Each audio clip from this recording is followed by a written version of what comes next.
Sono Digital Media, notre mission, votre satisfaction. Bonjour et bienvenue sur Sono Digital Media. Alors que les États-Unis continuent à frapper des bateaux en mer de Caraïbes, les accusant d'appartenir à des narcotrafiquants vénézuéliens, les tensions entre Washington et Caracas ne cessent de s'accélérer.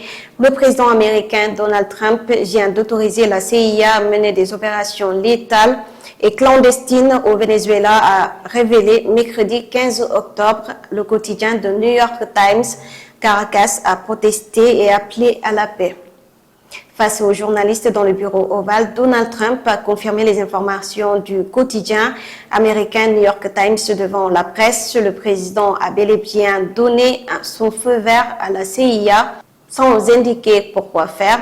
Mais lorsqu'un journaliste lui demande si Nicolás Maduro, le président du Venezuela, pourrait faire l'objet d'un assassinat ciblé, il refuse de répondre et d'entretient le suspense.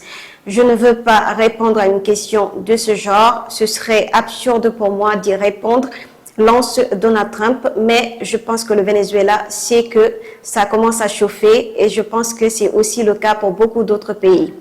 Sans le lier ouvertement à cette autorisation, Donald Trump est ensuite revenu à son obsession. Les gangs vénézuéliens et ce qu'il a décrit sont preuves comme l'afflux d'individus instables sur le territoire des États-Unis. Ils ont vidé leur prison sur le territoire des États-Unis. Ils sont arrivés par la frontière parce qu'on ouvrait la frontière à tout le monde. Ils ont autorisé des milliers et des milliers de prisonniers, des patients d'hôpital psychiatrique et d'asile de fous à venir se déverser aux États-Unis.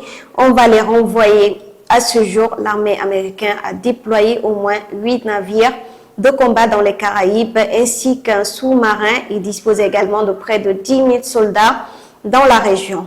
Du côté du pays caribéen, la réponse n'est pas faite attendre face à la montée de la pression.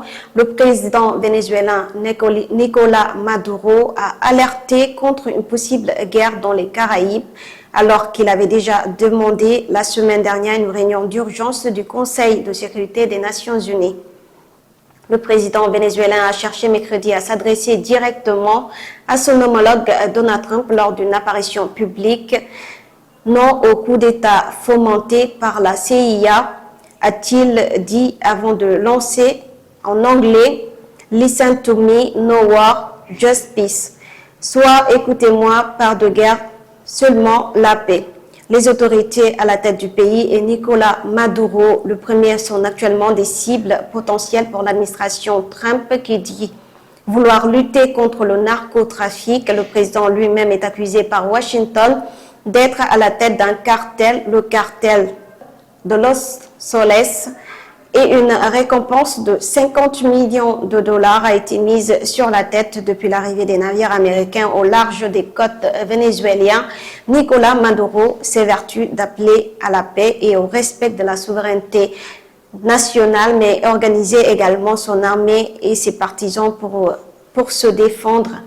En cas d'invasion, la tension continue de monter, s'évertue d'appeler à la paix et au respect de la souveraineté nationale, mais organise également son armée et ses partisans pour se défendre en cas d'invasion.